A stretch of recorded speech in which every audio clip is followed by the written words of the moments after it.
시댁 10년 전. 어머님, 아버님 안녕하세요. 처음 뵙겠습니다. 앞으로 잘 부탁드릴게요. 아이고 어서 와요. 찬민이에게 이야기 많이 들었어요. 어쩜 이렇게 고울까? 어머, 웬 안개 꽃다발을 사왔어요? 아, 안개 꽃말이 어머님 감사거든요. 찬민 씨 잘 키워주셔서 이렇게 제가 만날 수 있었으니 너무 감사해서 사왔어요. 좀 수수해 보이더라도 제 마음이라고 생각하고 받아주세요. 여기 어머니 치즈케이크 좋아한다고 하셔서 사왔는데 입에 맞으셨으면 좋겠어요. 저희 동네에서는 유명한 곳에서 사오긴 했는데 어떨지 모르겠어요. 어쩜 이렇게 센스가 넘쳐. 역시 듣던 대로 대학 교수라더니 다르네요. 달라. 세상에나 포장도 고급스러운 것이 딱 봐도 달라 보이네. 어서 앉아요. 차는 뭘 마실래요? 커피 줄까? 아, 저는 커피는 안 마셔서요. 혹시 홍차 있을까요? 사실 이 치즈케이크 홍차가 잘 어울린다고 들었거든요. 거기 사장님이 프랑스에서 케이크 공부를 하고 오신 분인데 홍차랑 같이 먹으면 풍미가 좋다고 추천을 해주시더라고요. 어머, 그래요? 그럼 그래야지. 예, 큰애야. 얼른 홍차 좀 내와봐라. 그리고 이 케이크도 잘라서 내와봐. 이것 봐라. 어쩜 이리 고급지니? 이 꽃도 얼른 꽃병에 꽂아두고. 집에 홍차가 없어요, 어머니. 어머니 집이니 더 잘하시잖아요. 커피나 아니면 오미자차나 유자차 있는데 그중에서 마시는 건 어떠세요? 어머니 시원한 오미자차 좋아하시잖아요. 아, 그렇지. 내가 홍차를 안 마셔서 참. 여기는 우리 큰며느리예요. 곧 우리 큰아들이랑 찬민이도 같이 들어올 거야. 이제 형님이 될 사이지? 커피는 안 마신다고 하니 유자차 어때요? 날도 추워지는데. 아, 그럼 어머니, 제가 나가서 홍차를 좀 사올게요. 이건 달달한 거랑 같이 먹기는 좀 안 어울려요. 제가 생각이 부족했네요. 얼른 나가서 사올게요. 아이고, 무슨 소리야. 여기 길도 모르면서. 그냥 앉아 있어요. 가도 우리 큰애가 가면 되지. 아니에요. 제가 죄송해서 어떡해요. 제가 얼른 나가서 사오면 되죠. 괜찮아요? 아이고, 아니라니까. 큰애가 얼른 나가서 홍차 좀 사와라. 요 앞 슈퍼 가면 되잖아. 어딘지 알지? 아, 그렇긴 한데 커피 안 마시면 녹차는 어때요? 집에 녹차는 있어요. 단 게 안 되면 녹차 마시는 건 괜찮지 않아요? 아, 녹차요? 아, 근데 그 홍차 특유의 향과 어울리는 케이크인데 어머님에게 딱 그 느낌을 제가 맛보여드리고 싶은데 힘드시면 제가 얼른 다녀올게요. 길만 알려주세요. 제가 길은 엄청 잘 찾아요. 아니에요. 제가 다녀오면 되죠. 그럼 어머니 잠시만 기다리세요. 힘드셔서 어떡해요? 죄송해요. 제가 꼭 그 홍차랑 같이 먹는 치즈케이크를 먹으면 좋을 것 같아서. 어머니, 죄송해요. 죄송은 무슨. 괜찮다. 큰애야, 얼른 좀 다녀와라. 응? 네, 그럼 두 분 말씀 나누시고 계세요. 저는 부글부글 끓는 속을 꾹 참고 집을 나와 슈퍼로 갔습니다. 그게 10년 전 동서와 저의 첫 만남이었죠. 우아한 실크 원피스에 하얀 안개꽃 꽃다발을 안고 예쁜 케이크 상자를 들고 온 동서는 참 예뻤습니다. 우아하고 말투도 여성스럽고 교양이 넘쳐 보였죠. 하지만 처음 만나는 사이에 홍차 타령을 하지 않나 기어이 처음 만나는 손이 동서를 슈퍼로 보내 홍차를 사오게 만드는 폼이 영 별로였습니다. 세상에는 홍차랑 안 먹으면 먹다 죽은 케이크라도 있는 법인지 기가 막혔죠. 하지만 시모는 예뻐 죽는 막내 아들, 그러니까 시동생과 결혼한다고 찾아온 동서에게 한눈에 빠져 그런 행동 같은 것은 눈에 들어오지도 않는 듯 보였습니다. 하긴 늘 저를 보고 호쾌하고 걱실걱실한 것이 장군감이라며 못마땅해하는 시모에게 동서가 얼마나 예뻐 보이고 천사처럼 보일지는 짐작이 가기는 했어요. 약간의 허영기와 공주병이 있는 시모와 딱 어울리는 한 쌍이었죠. 홍차를 사서 돌아오는 길 한숨이 절로 났습니다. 집 10년 전. 내가 오늘 기가 막혀서. 진짜 오늘 인사 온 도련님 결혼할 사람 있지? 무슨 일이 있었는지 알아? 너 왜? 잠하고 얌전하고 이쁘기만 하던데. 당신까지 그러기야? 아니 글쎄 케이크에는 홍차가 어울린다고 박박 우겨서 처음 보는 나에게 결국 홍차 사오게 만들었잖아. 커피도 싫다, 녹차도 싫다, 유자차도 싫다. 얼마나 어이가 없던지. 뭐? 홍차가 꼭 있어야 했나 보지. 그냥 아무거나 먹으라 하지 그랬어. 절대 안 된다잖아. 그 케이크 사온 집 사장이 꼭 홍차나 먹으라고 했대. 어머니도 막 사오라고 하시고. 더 기가 막혔던 건 뭔지 알아? 뭔데? 기껏 홍차 사와서 물 끓여서 만들어 갖다 바쳤더니 역시 인스턴트 홍차는 맛이 떨어진다느니 자기가 나중에 맛있는 잎차를 사서 끓여 드리겠다느니 홍차는 이렇게 우리는 게 아니라 몇 분을 해야 한다느니 내 앞에서 일장연설을 하더라니까? 내가 기가 막혀서 얼마나 잘나고 고상한 척을 하던지.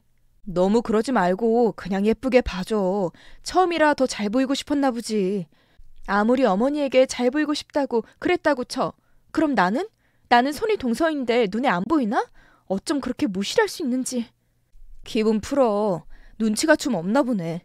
그냥 당신이 윗사람이니 그러려니 하고 봐줘. 당신은 그렇게나 마음이 넓어서 좋겠어. 당신은 어머니가 당신 아내는 처음 볼 때부터 나보고 억세 보인다는 둥, 여성스럽지 않다는 둥 그런 말을 하면서 구박했던 건 기억 안 나? 그 이후로 지금까지 나보고 촌스럽다는 둥, 행동거지가 거칠다는 둥, 뭘 할 때마다 그렇게 구박하고 난리를 쳐대시더니 도련님 결혼할 사람에게는 왜 그렇게 보자마자 난리야? 예쁜 원피스 차려입고 고고하게 와서 손가락 하나 까딱 안 하고 주는 대로 먹고 주는 대로 마시고 딱 일어나서 가는 게 그렇게 좋아? 나는 무슨 도도한 손님 모시는 것 같았어. 아무리 그래도 결혼하면 손이 형님이 되는 건데 나만 식모야. 내가 아까 다 같이 저녁 먹을 때 얼마나 짜증이 났는지 알아? 도련님도 그래. 결혼할 여자가 그러면 본인이라도 눈치껏 행동하던가. 해볼래 해가지고 내가 왔다 갔다 하는데도 한마디도 안 하고. 아니, 내가 그 아가씨 물까지 갖다 떠받쳐야 해? 뭐? 너무 찬물은 속이 놀래서 못 먹어? 자기는 미지근한 물을 늘 마신다고? 진짜 상전이 따로 없네. 상전이 따로 없어. 그래, 그건 당신이 맘 상할만 했어. 아마 처음 와서 그런 거겠지. 결혼하면 달라질 거야. 너무 마음 쓰지 마. 그리고 우리 엄마 스타일 알잖아. 원래 그렇게 이쁜 옷 입고 고고한 척하는 거 좋아하셔서 그래. 자기가 딱 원하는 스타일의 며느리가 와서 너무 좋은가 봐. 찬민이도 워낙 오래 짝사랑하던 사람이랑 결혼하는 거라 지금 한참 좋을 때지. 시간 지나면 또 달라지겠지. 왠지 별로야. 하는 행동도 그렇게 뭔가 느낌이 쎄해. 세상에 지 혼자만 잘나고 다른 사람은 다 지 밑에 있다는 투야.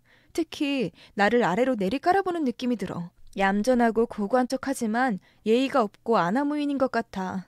설마 당신이 오늘 기분이 상해서 그런 느낌이 드는 걸 거야. 걱정 마. 내가 더 잘해줄게. 나는 그런 공주가보다 당신처럼 털털하고 솔직한 사람이 좋아. 나만 좋으면 되잖아. 그게 그렇게 간단한 문제가 아니잖아. 이제 가족이 될 건데 게다가 당신이랑 도련님 둘 다 아버님 회사에서 일을 하고 있는데 그거 핑계로 어머니가 얼마나 나를 자주 부리시는데 이제 결혼하면 자주 볼 텐데 딱 봐도 나 이제 공주님 둘 모시는 하녀가 되게 생겼어. 그건 내가 미안해. 내가 중간에 엄마에게 이야기할 테니까 너무 걱정 말고, 응? 아이고, 당신이? 내가 그렇게 들들 볶일 때도 말 한마디 못하던 사람이 잘도 하겠어. 몰라. 이도저도 안 되면 확 뒤집어 엎을 거야. 그래, 괜찮아. 마음대로 해. 남편이 말은 그렇게 했지만 그게 이루어질 리 없겠죠. 남편은 시아버지 회사에서 일을 하는 입장이었고 저희는 생계를 시부모님이 쥐고 있는 것과 마찬가지였기 때문에 저희는 늘 시부모님 앞에서 작아질 수밖에 없었거든요. 거기에 시어머니는 평소에도 고상한 부잣집 사모님 흉내를 내고 싶어하는 허영심 가득한 분이었고 그래서 늘 편하고 실용적인 것만 찾는 저를 못마땅하셨습니다. 그런데 그 허영심을 채워주는 며느리가 나타났으니 얼마나 이쁘겠습니까? 왠지 동서가 집으로 돌아온 이후 안 그래도 고달픈 시집살이가 더 나빠질 것 같은 예감이 아니 확신이 들었기 때문이었죠. 그리고 그런 불길한 예감은 역시 틀리지 않았어요.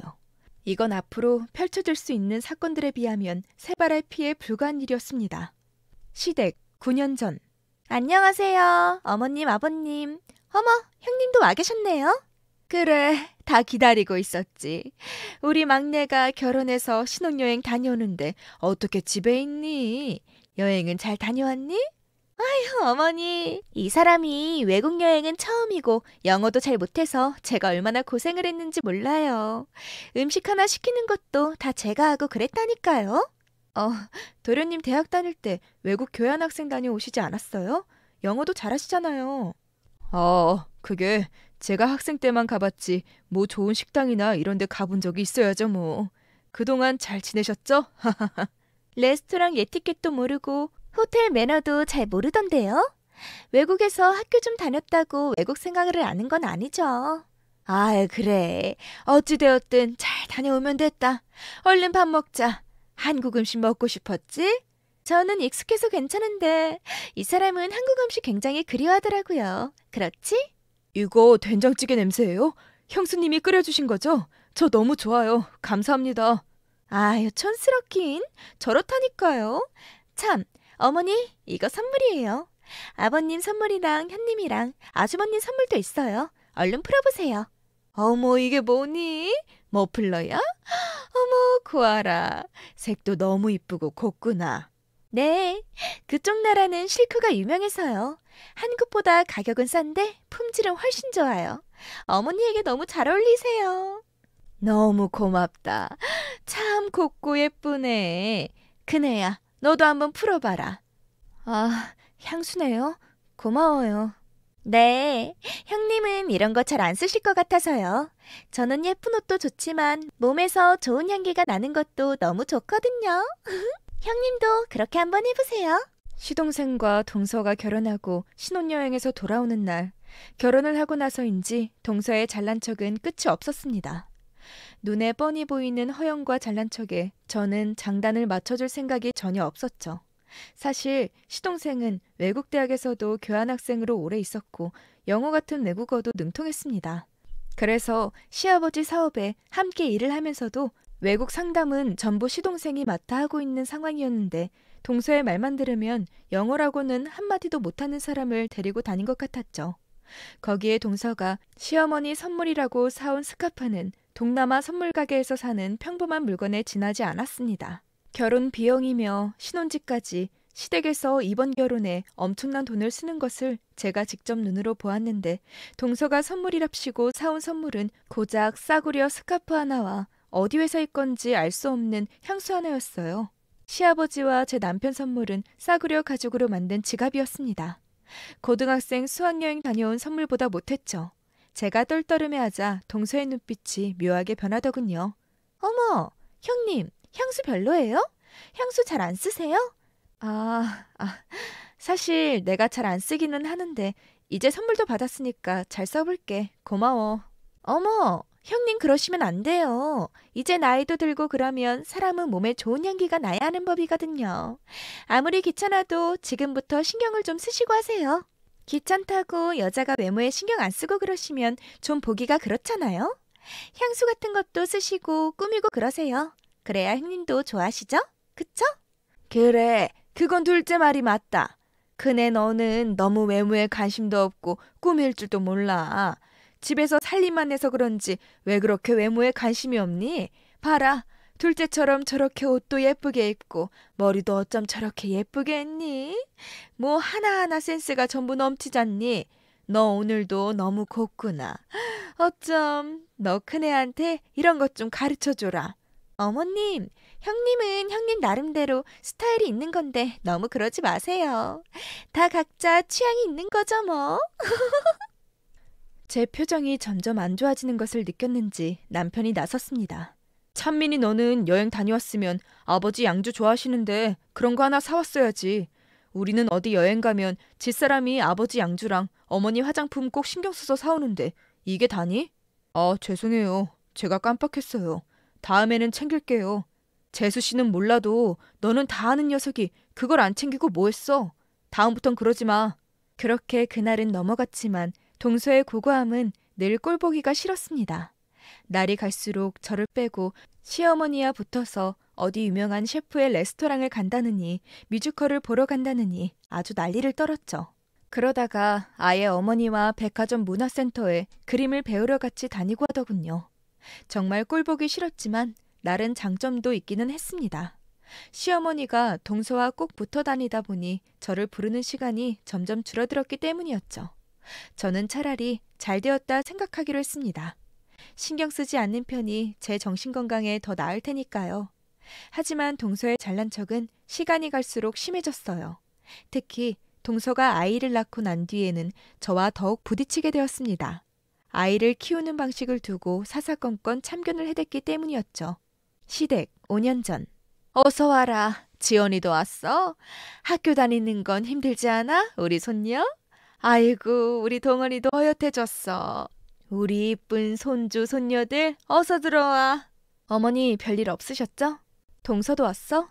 그 사이에 아기도 많이 컸네. 어쩜 이렇게 쑥쑥 건강하게 잘 커?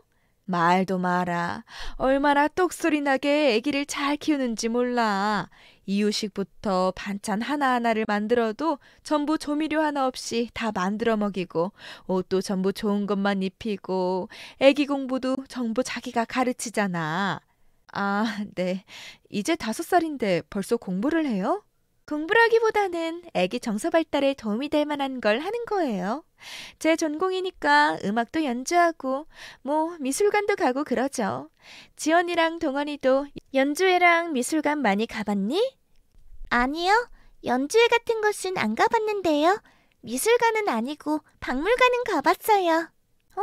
형님, 아이들 데리고 그런 곳 많이 가서 보여주셔야 해요. 그래야 애들 정서가 풍부해지고 머리도 좋아지죠. 형님이 평소 음악이나 미술에 관심 별로 없으세요? 아, 나는 별로 관심이 없어서. 우리 애들은 그 나이 때에는 내내 놀이터에서 살다시피 했지. 어릴 때는 실컷 노래하는 거 아니겠어? 노는 것도 중요하지만 평소 경험할 수 없는 다양한 경험도 중요해요. 그리고 그런 건 직접 엄마가 챙겨주셔야죠. 어쩐지 지원이랑 동원이가 똑똑하다고 해도 정서가 많이 풍부해 보이진 않았어요. 지금부터라도 많이 신경 써주세요. 제가 아동 심리 상담을 전공했잖아요. 요즘 공부만 시켜서 애들이 정서도 메마르고 공감도 못하는 애들이 너무 많아요. 이건 어릴 때 엄마가 잡아줘야 하는 거거든요. 그래, 너도 그런 쪽으로 신경 좀 써라. 둘째가 대학에서 강의도 하는데 이런 쪽으로 제가 훨씬 전문가 아니니? 그래서 그런지 우리 지우가 이렇게 똑똑하고 얌전하고 애가 정서도 얼마나 풍부한지 몰라. 안 그러니? 그럼 우리 지원이랑 동원이가 뭐 문제라도 있다는 말씀이세요? 동서, 아무리 그래도 우리 애들 보고 그런 이야기 하는 거 좀 그렇네? 아휴, 버럭하지 마세요. 문제가 있다는 게 아니죠. 다만 공부보다 더 중요한 게 있는데 그걸 놓치면 안 된다는 말씀이에요. 보통 다른 부모님들은 상담하러 와서 이러면 기분 나빠하시는 분들 많은데 그런 뜻이 아니에요. 그래, 너는 왜 그렇게 발끈하고 그러니? 이게 다 전문가가 하는 말이잖아. 아유, 좀 배운 사람이 이야기를 하면 귀담아 들어. 기가 차더군요. 그러면서 종일 얼마나 자신이 애를 잘 키우는지 떠들어대는데 저는 그냥 한 귀로 듣고 한 귀로 흘러버리기로 했습니다. 우리 애들은 누구보다 바르고 건강하게 잘 크고 있고 이제 겨우 5살 먹은 딸아이 하나 키우고 있는 동서의 잘난 척에 주눅이 들 제가 아니었기 때문이었어요. 하지만 문제는 다 같이 식사를 할 때 발생했습니다. 엄마, 물! 엄마, 숟가락! 엄마, 이거 치워! 이거 싫어! 아이, 진짜 싫어! 그래요. 이거 싫었어요? 알았어요. 지우 마음을 엄마가 몰랐구나. 미안해요, 우리 지우. 동서, 미안한데 밥은 제자리에 앉아서 먹이도록 가르쳐야 하지 않을까? 벌써 5살인데 지금 계속 왔다 갔다 하고 이러면 어떡해. 식탁도 자기 맘대로 어지르잖아. 아, 지우야, 반찬을 엎으면 안 돼. 어머, 먹던 걸 뱉으면 어쩌니?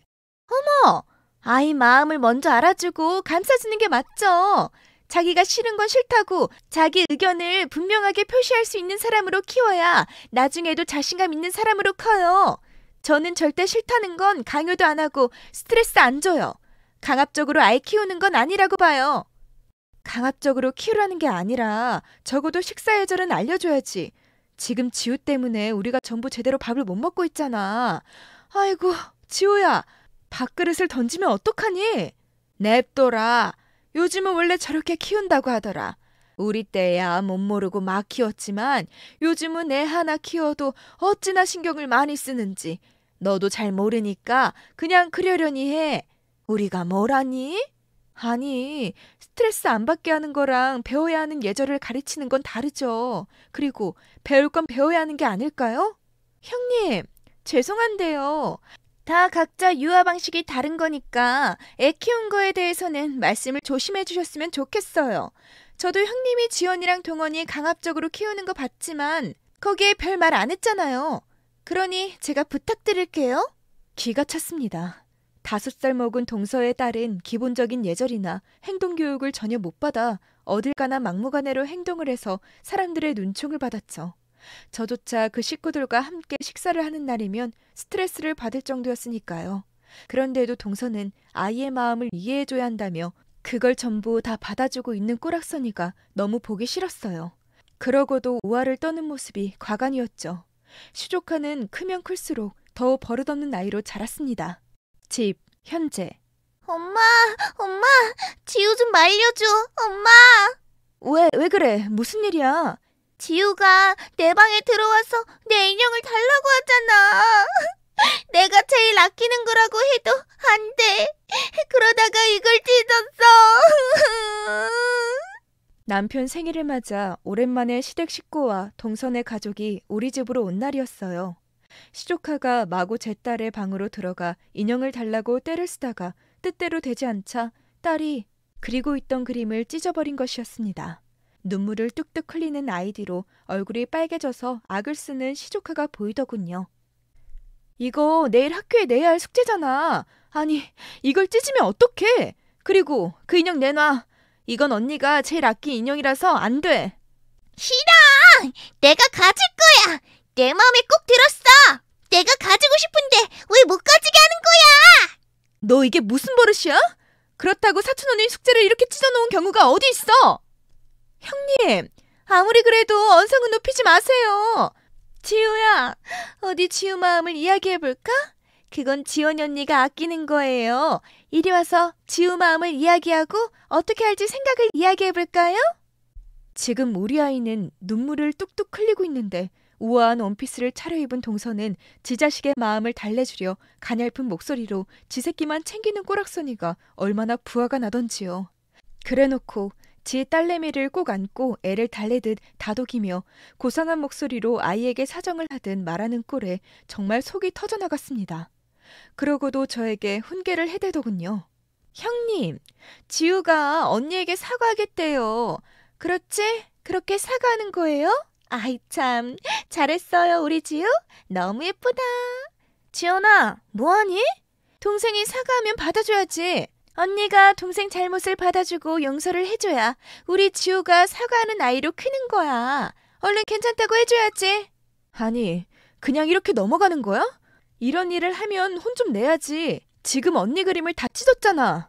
형님, 애를 혼내고 훈육하겠다고 언성을 높이고 화만 내는 게 교육이 아니에요. 왜 아이가 그런 생각을 하고 그런 행동을 하는지 먼저 들어봐야죠. 그렇게 이야기해도 저희 지우 금방 뉘우치고 사과하잖아요. 그래 큰애야. 너는 왜 애가 좀만 잘못해도 언성부터 높이고 혼부터 낼 생각을 하니? 둘째 봐라. 얼마나 우아하고 조용해. 언성 한번 높이지 않고 조용조용 잘 해결을 하잖아. 너도 좀 배워라. 안 그러니? 형수님, 이 사람이 워낙 마음도 약해서 언성 한번 높일 줄 몰라요. 그래서 애한테도 늘 부드럽게 말하고 다독이는데 좀 답답해 보여도 이해해 주세요. 그러다 보면 또 시간이 지나면 애가 우리 뜻을 이해하고 그러긴 하더라고요. 기가 막히고 코가 막혔지만 어차피 말이 통할 상대가 아니라는 걸 알았기 때문에 저는 그냥 참았습니다. 하지만 더 기가 차는 일은 다시 식사 시간에 벌어졌죠. 형님, 이 불고기도 그렇고 반찬도 전부 간이 너무 강한 것 같은데 혹시 조미료 쓰세요? 조금씩 써. 어쩐지. 형님, 조심스럽지만요. 이제 지원이 사춘기 다 되어가는데 조미료나 그런 가공식품은 조심하세요. 안 그래도 예전부터 애들이 과자도 먹고 탄산음료도 마시고 하던데 볼 때마다 말리고 싶었어요. 먹는 걸 어릴 때 습관을 잘 들여놓아야 하거든요. 그럼 지우는 과자도 안 먹어? 그럼요. 우리 지우는 과자도 먹은 적이 없고 음료수도 입에 안 대요. 그래서 피부가 저렇게 깨끗하잖아요. 정말 제가 애 키우는 걸 보면 내가 매번 감탄을 하잖니. 요즘은 대학 강의도 늘고 엄청 바쁜데도 애 교육도 똑소리 나게 챙겨. 너도 좀 배워라. 집에서 너는 뭐 하는 거니? 어머니, 집에서 살림만 하고 애 키우는 일이 얼마나 힘든데요. 저는 집에서 살림하고 애만 키우는 일이 더 힘들었어요. 진짜 밖에서 일을 안 하니까 얼마나 우울하고 내 자신이 초라하게 느껴지던지. 그런데 형님은 묵묵히 집에서 애들 잘 키우시잖아요. 저게 정말 대단하신 거예요. 하긴 밖에서 일도 하고 살림도 하는 일이 보통 일은 아니지. 참 너는 고생이 많다. 둘째가 돈을 적게 벌어다 주는 것도 아닐 텐데. 제가 돈 벌려고 일하나요? 그냥 좋아하는 일인데요. 전 어머니랑 그림 그리러 다니는 시간이랑 나가서 학생들에게 강의하는 시간이 제일 행복해요. 나도 너랑 문화센터 가서 그림 그리고 점심 먹고 오는 시간이 제일 좋다. 가끔 점심에도 보러 가고 내가 말년에 네 덕분에 취미생활도 하고 얼마나 좋은지 모르겠어. 우화를 떠는 두 명의 모습이 부글부글하기는 했지만 한편으로는 시어머니가 저렇게나 이뻐라 하는데 내가 뭐라고 입을 대나 싶기도 하더군요. 꼴 보기 싫으면 나만 만나지 않으면 되는 일 아니겠어요? 우아한 두 사람만 서로 행복하면 되니 저는 그쯤에서 빠져주겠다 그렇게 마음을 먹었죠. 하지만 이 둘은 제 속을 계속 뒤집어 놓았습니다. 통화, 현재. 예, 다음 주나 다다음 주에 김장하자. 너 시간 언제 괜찮아? 다다음 주가 괜찮은데 어머니 이번에도 동서는 안 오는 거예요? 그래, 걔는 일하잖니. 시간이 안 될 거야. 게다가 걔가 일이나 할 줄 알겠지. 와봤자 도움도 안 되지 뭐. 아무리 그래도 동서 결혼한 지 이제 10년이 되었는데 김장 한 번을 안 오고 김치만 가져가잖아요. 이제 할 때도 되었으니 제가 전화해서 물어볼게요. 아유, 그냥 둬. 걔는 김치도 잘 안 먹어. 워낙 애가 여리여리하고 마음도 약하고 그래서 일도 잘 못하고 그러더라. 그냥 우리 둘이 후딱하고 치워버리자. 이제 와서 왜 그러니? 암튼 물어나 볼게요. 그럼 그날 배워요. 집안 행사마다 와서는 동서는 늘 고고하게 자리에 앉아 받아먹기만 하고 손가락 하나 까딱한 적이 없었습니다. 그리고 김장같이 힘든 일에는 얼굴도 비치지 않았죠. 저는 이번에도 도저히 참을 수 없었어요. 그래서 동서에게 전화를 걸었죠. 동서, 지금 통화 괜찮아? 내가 할 이야기가 좀 있어. 어머, 형님, 잘됐다. 저 좀 살려주세요. 갑자기 그게 무슨 소리야? 살려달라니. 지우가 지금 바이올린은 안 가져갔는데 지금 학원에 안 간다고 엉엉 울고만 있어요. 형님이 대신 좀 가져다 주시면 안 될까요? 제발 부탁 좀 드릴게요. 학교랑 집이 멀지도 않잖아. 동서 밖이야? 아이 보고 잠깐 집에 들러서 가지고 가라고 그러면 되지. 내가 갑자기 어떻게 거기까지 가? 형님, 저희 집까지 금방 오시잖아요. 제가 이렇게 부탁드릴게요. 지우가 너무 떼를 쓰고 울고불고해서 학교에서 연락 왔어요. 그런데 제가 지금 강의 때문에 도저히 갈 수가 없어요. 제가 한 번만 부탁드리면 안 될까요? 아휴, 그런데 내가 지금 차가 없어. 고장이 나서 술이 막혔어. 이걸 어떻게 해야 하나? 아, 저희 집 주차장에 제 업무용 차가 있어요. 그거 쓰세요. 그걸로 아이 준비물 가지고 지우 학원까지만 데려다 주세요. 제가 이렇게 부탁드릴게요. 네? 그야말로 혹 때려다가 혹 붙인 격이었어요. 저는 아이 때문이라는 간곡한 부탁을 거절하지 못했습니다. 게다가 시댁을 중심으로 저희와 동선에는 전부 걸어서 10분 이내에 지척에 살고 있었기 때문에 핑계도 되기 힘들었죠. 저는 하는 수 없이 동선의 집으로 달려가 조카의 준비물을 챙기고 아이를 태워 학원까지 데려다줘야만 했습니다. 주차장, 현재. 지호야, 빨리 서둘러야지. 이러다 늦겠어. 얼른 타. 큰엄마, 이 가방 들어줘요. 지우 이 가방 무거워서 못 들어요. 그 정도는 네가 그냥 들어. 그것도 못 들면 어떡해? 빨리 타. 진짜 너무해. 나 엄마랑 할머니에게 다 이를 거야. 가방도 안 들어주고 학원 늦는다고 신경질만 낸다고. 너 진짜 말버릇이 왜 그러니? 알았으니까 빨리 타. 가방은 트렁크에 넣어주세요. 그래야 뒤에서 편하게 누워서 갈 수 있어요. 누워서 가면 위험해. 바르게 앉아서 안전벨트 매야지. 싫어요. 알았어. 알았으니까 빨리 좀 타자. 이러다 진짜 늦어. 지 엄마를 닮았는지 말 한마디를 하더라도 어찌나 얄밉던지. 저는 더 이상 실랑이를 하고 싶지 않아 차 트렁크를 열었습니다. 그리고는 무심결에 트렁크에 실려있던 박스를 옆으로 밀다가 그 안에 물건을 보고 비명을 지를 뻔했습니다. 그 안에는 도저히 보고도 믿기지 않을 정도로 저를 경악하게 만드는 물건들이 가득했기 때문이었죠. 한동안 충격을 어쩌하지 못하고 멍하니 있던 저는 일단 정신을 가다듬고 조카부터 학원으로 데려다 주었습니다. 그러고는 주차장에서 조용히 앉아 생각을 정리했죠. 마침내 모든 생각을 정리한 저는 차를 돌려 제 집으로 왔습니다. 그리고 동서를 호출했죠. 집, 현재. 아니 형님, 애 데려다 줬으면 차만 저희 집으로 갖다 놓으시면 되지. 왜 저를 오라고 하세요? 거기 앉아봐. 할 이야기가 있어. 아니 왜요? 어머, 설마 애 데려다 줬다고 기분 나쁘셨어요? 기분 푸세요. 제가 일을 하느라 정신이 좀 없었어요. 형님은 집에만 있어서 이해 못하실 거예요. 트렁크에 그거 뭐야? 동서, 대체 정체가 뭐야? 강의? 무슨 강의를 말하는 거야? 네? 무슨 말씀을? 오리발 내밀지 말고 털어놔. 트렁크에 있던 그 더러운 물건들 뭐야? 야한 속옷이며 끈으로 된 팬티며 나는 낯뜨거워서 쳐다보지도 못할 물건들이 왜 거기 있어? 아니, 가정도 있고 아이도 있는 사람이 성인기구는 또 왜 필요해? 그것도 한두 개가 아니던데? 좋아, 뭐 100번 양보해서 그거 있다고 쳐. 그러면 침실이나 이런 은밀한 곳에 있어야 하는 물건 아니야? 그게 왜 동서차 트렁크에 봉지에 쌓여 있는 거야? 내가 이건 아니다 싶어서 불렀어. 설명해봐. 참, 아니 그건 또 왜 뒤져본 거예요? 아니 왜 남의 차 트렁크는 열어보고. 솔직히 남이사 그걸 트렁크에 두던 침대에 두던 형님이 관여할 문제는 아니잖아요. 내가 그런 취미가 있던 말던 왜요? 답답하고 고루하게 사시니 생각도 고루하신 거예요? 요새 그런 거 많이 써요. 뭐 어쩌라고요? 내가 너 그렇게 나올 줄 알았어. 세상 우아한 척은 다 하면서 그렇게 고고하게 굴더니. 야, 그럼 이 사진은 뭐야? 내가 다른 것 때문에 그러는 줄 알아? 이 더러운 사진은 뭔데? 저는 동서 면전에 사진을 확 뿌렸습니다. 그건 동서가 그 보기도 역겨운 속옷만 걸치고 온갖 남자들과 엉켜 찍은 사진이었습니다. 도저히 가정이 있는 여자가 하는 행동이라고 믿을 수 없는 사진들이었죠. 게다가 거기에는 제가 아는 얼굴도 있는 것이 문제였습니다. 아니 이게 어떻게... 내가 이걸 못 봤을 것 같아? 너 대체 정체가 뭐야? 여기 총무팀 김 부장은 왜 있는 거지? 너 강의 안 하잖아. 내가 대학에 전화해서 다 물어봤어. 그런 교수는커녕 강사도 없다고 하더라. 너 이 사진 어떻게 해명할 거야? 내가 아무리 그래도 내 시동생 10년도 넘게 본 사이야. 내가 이걸 그냥 넘어갈 것 같아? 짜증나게.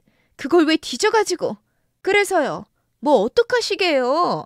이걸로 저 협박이라도 하시게요? 어이가 없네. 해명하거나 변명이라도 해야 하는 거 아니야? 너 바람 피웠니? 그것도 김 부장이랑? 이 다른 남자들은 뭐야? 돈 드릴게요. 그러면 되죠? 뭐 피차 서로 간섭 안 하면 되잖아요. 짜증나게. 이걸로 형님 노릇 하고 싶은가 본데 그냥 돈 좀 줄 테니 입이나 다물어요. 네? 진짜 기가 막혔습니다. 저는 혹시라도 동서가 울면서 사정을 하면 마음이 약해지면 어쩌나 걱정을 했던 제 자신이 우스워지더군요. 저는 결심을 해야만 했습니다. 전혀 반성의 기미가 없네. 네가 정말 인간이니? 나는 너에게 기회를 준 거야. 됐다. 네가 벌인 일이니 네가 책임져. 뭐? 설마 이걸 누구에게 알린다는 말은 아니지? 그건 아니지? 내가 처음에 이야기했지. 시동생 나 10년 넘게 본 사이야. 이제 가족이나 마찬가지라고. 내가 이걸 그냥 넘어갈 것 같아? 뭐? 돈 좀 줄 테니 입이나 다물라고? 어이가 없어서. 그 사진 내놔. 네가 뭐 어쩔 건데? 전부 다 내놔. 가져가. 내가 이걸 그냥 뒀겠니? 최소한의 예의를 기대했던 내가 바보지. 이 뒷일은 네가 감당하길 바래. 뭐? 뭐? 야! 니 지금 뭐라는 거야? 너 설마 내 남편에게 알린 거야? 야, 너 이리 와봐.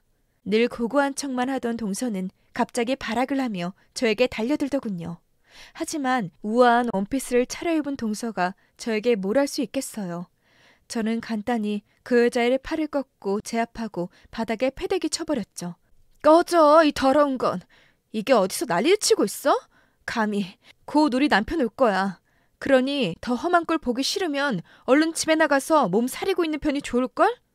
그 말을 들은 동서는 얼굴이 하얗게 질리더니 허겁지겁 사진을 제대로 챙기지도 못하고 사라졌습니다. 그런데 더 기가 막힌 건 그 길로 집을 나가버렸다는 사실이었죠. 그렇게 애지중지하던 애고모고 전부 내팽개치고는 자기 옷만 챙겨서 바로 사라졌습니다. 애는 데리고 할 시간도 없었으면서 자기 패물이며 감 나가는 것들은 빼놓지 않고 알뜰하게 챙겨 나갔다고 하더군요. 저의 연락을 받은 남편은 회사 총무팀 김 부장을 불러 바로 닥달을 했죠. 그런데 그 인간 입에서 나온 말은 충격 그 자체였습니다. 정말 죽을 죄를 졌습니다. 정말 딱 한 번 같이 술 마신 것밖에 없었어요. 예전에 회사 행사에서 전무님이랑 오셔서 얼굴튼 이후로 어찌나 전화를 하시던지 제가 그때는 미쳤었나 봅니다. 자꾸 할 얘기가 있다고 만나고 하는데 호기심도 들고 해서 나가보니 아무래 그래도 그렇지 유부녀라는 걸 뻔히 아는 사람이 김 부장 자네도 가정이 있는 몸이잖아. 연락이 와도 거절을 했어야지. 죄송합니다. 제가 거절을 하니까 남편에게 제가 연락을 자꾸 한다고 할 거라고 협박을. 제발 제 집사람에게는 알리지 말아주세요. 부탁입니다. 제가 제 발로 나가겠습니다. 부탁드릴게요, 이사님. 집안은 발칵 뒤집어졌습니다. 알고 보니 동서는 김 부장에게 접근해 한 해 동안 불륜관계를 즐겼다고 하더군요. 게다가 그 취향도 너무 이상하고 변태적이라 김 부장이 오히려 동서에게 벗어나느라 고생을 했다고 남편에게 털어놓았던 것입니다. 무엇보다 가장 충격적이었던 건 사실은 총무팀 부장이었던 김 부장을 협박해 회사 돈까지 빼달렸던 것입니다. 김 부장과 함께 찍었던 사진을 이용해서 말이죠. 알고 보니 제가 발견했던 사진은 남자들을 유혹해 사진을 찍고 협박을 해 돈을 뜯어낼 목적으로 찍은 것이었답니다. 남편과 저는 도저히 그냥 넘어갈 일이 아니라 여겨 시동생은 물론 시댁에도 알렸습니다. 회사 사람까지 엮인 일이었고 돈에도 손을 댔으니 그냥 넘어갈 수 없었죠. 그 과정에서 동서가 접근했던 회사 사람이 김 부장뿐만이 아니라는 사실이 수면에 드러났죠. 전부 유부남들로 그들 역시 한때의 유혹에 빠져 나쁜 짓을 한 대가를 치르고 있던 중이더군요. 시동생은 충격에 빠져 그 자리에 주저앉아 버렸습니다. 아니, 이게 뭡니까? 형님, 이게 정말 현실이에요? 제 집사람이 그동안 강의를 하러 간 게 아니라 다른 남자를... 정신 차려. 지금 이럴 때가 아니다. 집 나간 그 여자 찾아야지. 찾아서 고소하고 벌을 받게 해야지. 네가 왜 이러고 있어? 일어나, 어서. 이게 무슨 일이니? 아이고, 나는 그런 것도 모르고 그동안 끼고 돌면서 애 학원비 모자르다고 하면 그것도 보태줬는데 아이고, 이게 대체 무슨 일이니? 정신 차리세요, 어머니. 아니, 자꾸 돈 달라고 이야기를 할 때 이상하다는 생각을 하셨어야죠. 어쩜 그렇게 비위 맞추는 거에 빠져서 감싸고만 도시더니 회사 돈까지 손을 댔는데 어떻게 하실 거예요? 동서는 얼마 가지 못해 잡혔습니다. 그 와중에도 다른 남자를 불러내어 술을 마시고 호텔에 가 있더군요. 경찰들도 호텔 방에 쳐들어가 반 벌거숭이로 있는 동서를 잡아오면서 보다 이런 뻔뻔스러운 인간은 처음 본다고 혀를 찼다고 합니다. 동서는 협박과 사기 혐의로 곧바로 구속되었죠. 그동안 재산을 빼돌려 따로 모아둔 것이 발견되어 저희가 전부 회수를 했습니다. 어찌나 알뜰하게 차곡차곡 모아두었는지 모두 경악을 금치 못했죠. 동서는 구속이 되는 순간에도 뻔뻔하게 악을 쓰더군요. 야! 네가 뭔데 남의 짐을 뒤져서 이사단을 만들어? 짜증나. 좀만 있으면 한복 챙겨서 갈 수 있었는데. 애 새끼고 뭐고 이 답답한 생활 끝내고 훌훌 털고 갈 수 있었는데 이게 전부 너 때문이야. 너 진짜 내가 가만 안 둘 거야. 끝까지 반성도 하지 않고 악을 쓰는 모습이 얼마나 기가 막히던지. 시동생은 곧바로 이혼 수속을 밟으면서 조카와의 친자검사를 의뢰하더군요. 그리고 그 누구도 원하지 않던 불행한 결과를 받아들여야만 했습니다. 조카는 시동생의 아이가 아니었던 것입니다. 저 역시 이 부분에서는 적잖이 충격을 받았습니다. 아무리 얄미웠던 조카라 하더라도 시동생은 그 조카를 얼마나 끔찍하게 여기고 사랑으로 키웠을지 알았기 때문이죠. 하지만 큰 배신감에 치를 떠던 시동생은 한치의 망설임 없이 아이를 동서의 친정으로 보내버리고 모든 절차를 거쳐 이혼을 하고 그 아이와의 호적관계도 정리를 했습니다. 그리고는 해외지사 파견 신청을 해 외국으로 떠나버렸죠. 남편도 나가서 머리를 식히고 오라고 흔쾌히 보내주었어요. 동서는 저희의 고소와 고발, 민사소송에 걸려 아마 한동안 감옥에 있어야 할 겁니다. 물론 소송을 저희만 한 건 아닙니다. 이 사건을 통해 그동안 협박을 받고 있던 사람들이 전부 일어나 고소를 했더군요. 이 일을 통해 이혼을 하거나 직장을 잃은 사람이 꽤 되었으니까요. 동서는 줄고소에 정신을 못 차리겠는지 제발 한 번만 면회를 와달라며 자신의 잘못을 싹싹 비는 편지를 보내오더니 한 번은 전화를 걸어 와서는 엉엉 울며 잘못을 빌기도 하더군요. 하지만 저는 편지는 물론 전화도 그냥 끊어버렸습니다. 남편의 회사는 물론 시동생의 인생까지 파탄에 이르게 할 뻔했던 그 여자를 절대 용서할 마음이 없기 때문이었죠.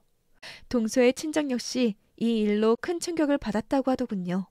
형편이 그냥저냥 평범했던 동서의 친정은 배상금 때문에 집을 팔아야만 했답니다. 그러고는 동서와도 연락을 끊어버리고 먼 지방으로 이사를 가버렸다고 하는군요. 동서는 누구 하나 찾아오는 이 없이 영치금 한 푼 넣어주는 이 없이 쓸쓸하게 감옥 생활을 하고 있다고 하지만 제할 바가 아닙니다. 어쩌면 저희 가족들이 죄 없고 더 고통스러운 힘든 시간을 보내고 있는 것일 수도 있으니까요. 다행히 시동생은 외국에 나가 많이 안정을 찾은 듯 보입니다. 만나는 사람도 생긴 것 같다고 하는데 정확하게 이야기하지 않아 저희는 모른 척하고 있죠. 이번 일을 수습하면서 남편은 아예 회사 대표직을 시아버지에게 물려받게 되었습니다. 그래서 조금 더 바빠지게 되었죠. 하지만 회사를 더 잘 키우기 위해 노력하고 있는 저는 최선을 다해 내조라는 중입니다. 이번 일로 시어머니는 큰 충격을 받으셨는지 저에게 엄청 잘해주시려 노력을 하고 계십니다. 역시 사람은 내면이 가장 중요하다느니 네가 진국이라는 걸 내가 진작에 알고 있었다느니 하면서 말입니다. 하지만 저는 그마저도 거리를 두고 있습니다. 이번 일이 없었다면 시어머니는 저를 계속 무시하고 촌스러운 사람 취급하면서 동서와 저를 비교하고 구박했겠죠. 저 역시 그 세월 동안 깨달은 것이 있으니까요. 무엇보다 사람은 겉모습만 보고 판단을 하면 안 되겠다는 것을 다시 한번 깨닫고 또 깨달았죠. 거기에 누군가 나를 무시하면 절대 참지 말아야 한다는 사실도 함께 말이죠. 이 겨울이 지나고 봄이 오면 우리 가족의 상처도 아물고 새살이 돋아날 날이 오겠죠. 저는 제발 부디 그날이 빨리 오기만을 바라고 있습니다. 이 사연을 들어주신 여러분도 혹시 잊고 싶은 일이나 큰 상처를 받은 일이 있으신가요? 그럼 저와 함께 이 겨울 부지런히 상처를 치료하며 봄을 기다리는 건 어떠신가요? 분명히 이 추운 겨울은 지나가고 봄이 올 것이니까요. 그때까지 따뜻한 겨울을 보내시길 바라겠습니다. 들어주셔서 감사합니다.